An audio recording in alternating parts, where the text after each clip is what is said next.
Assalamualaikum warahmatullahi wabarakatuh dan selamat sejahtera. Okey, untuk video kali ini kita di dalam bab 5 nisbah trigonometri dan subtopik 5.1 sinus, cosinus dan tangent bagi sudut tirus dalam segitiga bersudut tegak. Okey, untuk standard pembelajaran pada video kali ini adalah pada muka surat 112 iaitu membuat dan menentusahkan konjektor tentang kesan perubahan saiz sudut terhadap nilai sinus, cosinus dan tangent. Okay, jadi apakah kesan perubahan saiz sudut terhadap nilai sinus, cosinus dan tangent? Okay, jadi kita akan lihat cetusan minda 2.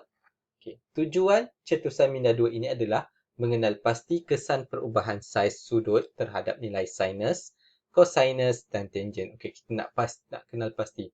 Ada tak kesan apabila saiz sudut diubah terhadap nilai sinus, cosinus dan tangent? Okay, jadi bahan-bahan yang kita perlukan adalah kertas grid, pembaris, protractor dan pensel. Okey. So, cetusan minda 2 ini adalah pada muka surat 112 dan muka surat 113 dalam buku teks. Okey, langkah yang pertama, lukis 4 segitiga bersudut tegak seperti di bawah dengan panjang tapak ialah 10 cm dan pastikan ukuran sudut dan panjang semua segitiga bersudut tegak adalah tepat seperti yang diberi. Macam inilah. Jadi awak kena lukis yang untuk garisan PQ yang bawah ni tapaknya semua 10 cm. Dan yang ini awak kena buat 10 darjah, 20 darjah, 30 darjah dan 40 darjah. Lukis menggunakan pembaris dan juga protractor. Okey, jadi dekat sini kita dah boleh dapat 10, 20, 30, 40, 50, 60, 70 dan 80 darjah. Okey, dah dapat apa yang kita perlukan untuk cetusan aktiviti ini. Okay, jadi kita akan seterusnya, kita akan lengkapkan jadual di bawah daripada gambar rajah ini. Okay, jadi kita ada sin 10 darjah, sin 10 darjah, sin 20 darjah, 30 darjah, 40 darjah, 50 darjah, 60 darjah, 70 darjah, 80 darjah. Okay, jadi sin, seperti yang kita tahu, sin 10, sin adalah tentang kepada hipotenus. Jadi untuk tentang kita ada QR per hipotenus adalah PR. Okay, jadi QR dan PR ni awak perlu cari menggunakan pembaris. Awak perlu ukur gunakan pembaris. Jadi dekat sini apabila cikgu dah buat, cikgu dah ukur, cikgu dapati bahawa QR adalah 1.8 dan PR adalah 10.2. Jadi 1.8 bagi 10.2 adalah 0.1765. Okay, untuk sin 80 darjah, okay, dekat sini sin 80 darjah. Okay, jadi sudut tentang dia adalah PQ dan sudut hipotenus dan hipotenus dia adalah PR. So, PQ per PR. Sisi PQ per PR. So, PQ adalah 10 dan PR tadi adalah 10.2. Jadi, dibahagikan kita akan dapat 0.9804. Okay, begitu juga dengan sin 20 darjah. Sin 20 darjah adalah Q1R1 per P1R1. Okey, ini 3.6 bagi 10.6. 0.3396. Sin 30 yang ini. Tentang dia adalah Q2R2. Hipotenus adalah P2R2. So, akan dapat 5.8 per 11.5. Dapat 0.5043. Untuk sin 40 darjah, kita ada Q3R3 per P3R3. 8.4 bahagi dengan 13.1 dapat 0.6412. Untuk sin 50 darjah, okey, ini pula dekat sini pula. Sin 50 darjah adalah P3Q3 per P3R3. So 10 per 13.1 akan dapat 0.7634. Untuk sin 60 darjah, kita ada P2Q2 per P2R2. 10 per 11.5 dapat 0.8696 dan akhir sekali sin 70 darjah ada P1Q1 per P1R1 akan dapat 10 bagi 10/6 0.9434. Okay, kalau awak lihat dia punya pattern dekat sini, pola dia dekat sini, dia punya nilai akan semakin bertambah. Apabila sudut dia semakin bertambah, semakin besar saiz sudutnya, untuk sinus dia punya nilai akan semakin menghampiri 1. Jadi nilai dia akan semakin besar. Untuk sinus dia akan semakin besar dan dia akan menghampiri 1. Okay, kita lihat pula untuk cosine. Okay, cosine, cosinus, okay, cos. So, untuk cos 10 darjah, cos adalah bersebelahan per hipotenus. Jadi, PQ per PR untuk 10 darjah. Untuk QR, kita ada QR per PR. Okay, dia terbalik pula daripada sinus tadi. So, ini semualah kita terbalikkan daripada sinus tadi. saja, tak perlu nak kira banyak kali pun tak apa. Okay, kita terbalikkan daripada sinus tadi. Okey, dapat ini semua.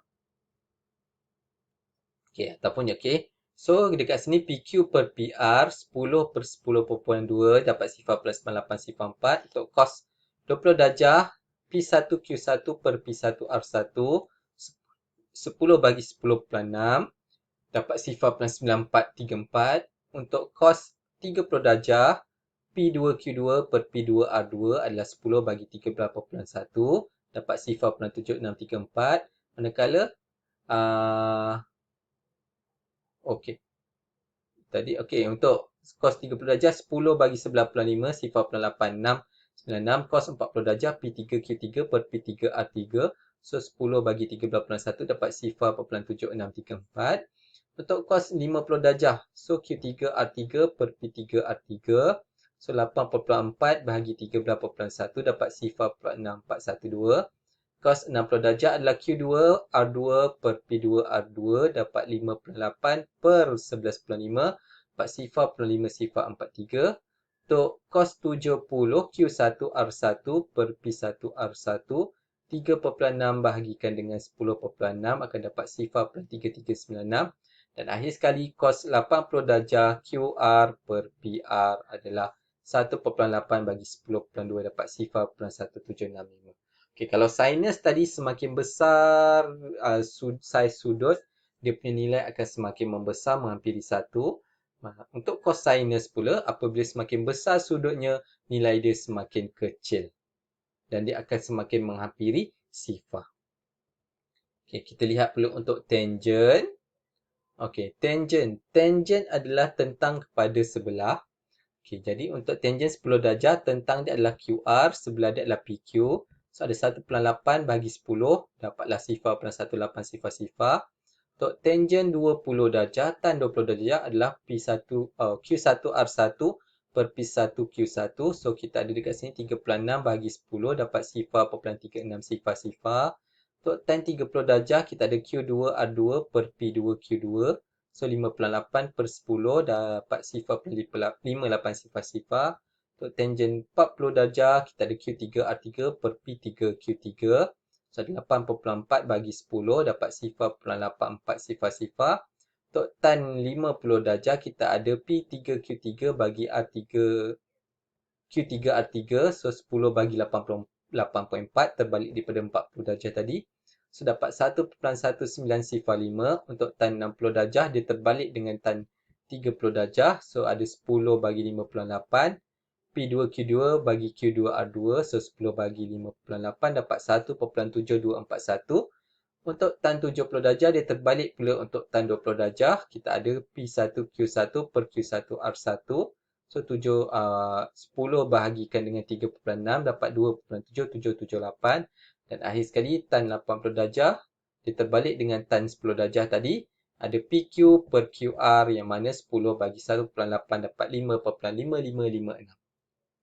Jadi kalau awak lihat dekat sini untuk pattern tangent pula, semakin besar sudut dia, semakin besar nilai dia. Dia tak menghampiri apa-apa nombor. Dia cuma dia akan jadi semakin besar. Jadi kalau semakin kecil dia punya saiz sudut, semakin kecil lah nombor dia. Begitu juga, okey. Okey, itu untuk cos tadi. Okey, semakin kecil lah dia akan nilai dia semakin menghampiri 1 lah. Untuk sinus tadi semakin kecil, nilai dia akan semakin menghampiri sifar. Okey, kita lihat kesimpulannya. Okay, ini dah tadi. Okey, jadi perbincangan. Berdasarkan jadual nilai bagi nisbah trigonometri yang telah anda lengkapkan, apakah kesimpulan yang anda boleh buat? Okey, jadi apa yang kita boleh buat? Saiz sudut mempengaruhi nilai sinus, cosinus dan tangent. Okey. Apakah konjektor anda bagi nilai sinus yang menghampiri sifar darjah dan 90 darjah? Okey, jadi nilai sinus yang menghampiri sifar darjah dan 90 darjah. Okey, menghampiri sifar darjah, kita akan lihat nombor dia punya nilai akan menghampiri sifar. Untuk kepada 90 darjah, dia akan menghampiri 1. Okey. Seterusnya, nilai nisbah cosinus yang menghampiri sifar darjah dan 90 darjah. Okay, apabila cosinus menghampiri sifar darjah, dia akan menghampiri kepada 1. Apabila menghampiri 90 darjah, dia menghampiri kepada sifar. Okay, akhir sekali, nilai nisbah tangen yang menghampiri sifar darjah dan 90 darjah. Okey, apabila menghampiri sifar darjah, okey, dia semakin kecil. Apabila menghampiri 90 darjah, nilai dia akan semakin besar. Okey, jadi hasil daripada cetusan minda 2 didapati bahawa semakin besar saiz sudut tirus, semakin besar nilai sinus dan nilainya menghampiri 1. Semakin kecil nilai kosinus dan nilainya menghampiri sifar. Dan semakin besar nilai tangen. Okey, semakin besar saiz sudut tirus, semakin besar nilai sinus dan nilainya menghampiri 1.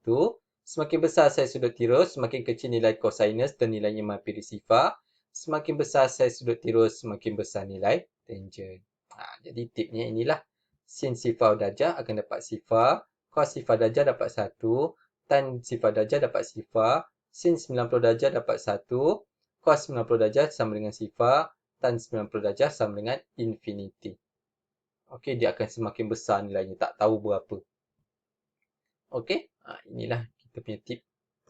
Okey, jadi kita lihat pada contoh 3, raja di sebelah menunjukkan dua segitiga bersudut tegak. Tentukan sama ada semua nisbah trigonometri bagi sudut X dan Y bernilai sama atau tidak. Nyatakan alasan untuk jawapan anda. Okay, kita lihat. Okay, jadi untuk sin X, sin adalah tentang kepada hipotenus. Jadi 3/5. Untuk sin Y, tentangnya adalah 1/5 per 2/5. Apabila kita permudahkan, dia akan dapat 3/5. Okay, untuk cos, sebelah per hipotenus. Jadi 4/5. Untuk cos Y, 2/2.5. Jadi pemudahkan dapat 4/5 juga. Okay, untuk tan tangen X, tentang kepada sebelah 3/4. Tangen Y, tentang dia 1/5. Sebelah dia adalah 2. Jadi 1/5 per 2, pemudahkan dapat 3/4. Jadi dekat sini kita lihat semuanya nilai dia sama. Jadi apa yang kita boleh buat kesimpulan? Nisbah trigonometri bagi sudut X dan sudut Y adalah sama kerana panjang setiap sisi kedua-dua rajah berkenaan adalah berkadaran. Jadi bermaksud sudut X dan sudut Y ini adalah sama besar. Okey? Jadi, untuk latihan awak boleh cuba buat uji minda 5.1C pada muka surat 113 dan 114. Soalan 1, rajah di sebelah menunjukkan dua segitiga bersudut tegak. Tentukan sama ada semua nisbah trigonometri bagi sudut X dan sudut Y bernilai sama atau tidak. Nyatakan alasan untuk jawapan anda. Ini soalan ni sama macam contoh tadi. Okey, untuk soalan 2, rajah di sebelah menunjukkan suatu segitiga bersudut tegak. Tentukan nisbah trigonometri bagi sin 15 darjah, cos 15 darjah, tangen 15 darjah, sin 30 darjah, cos 30 darjah dan tan 30 darjah. Adakah pertambahan nilai nisbah trigonometri bagi sudut 15 darjah dan 30 darjah berkadaran dengan pertambahan nilai sudutnya? Ini awak kena cuba. Itu saja untuk video kali ini. Sekian, terima kasih.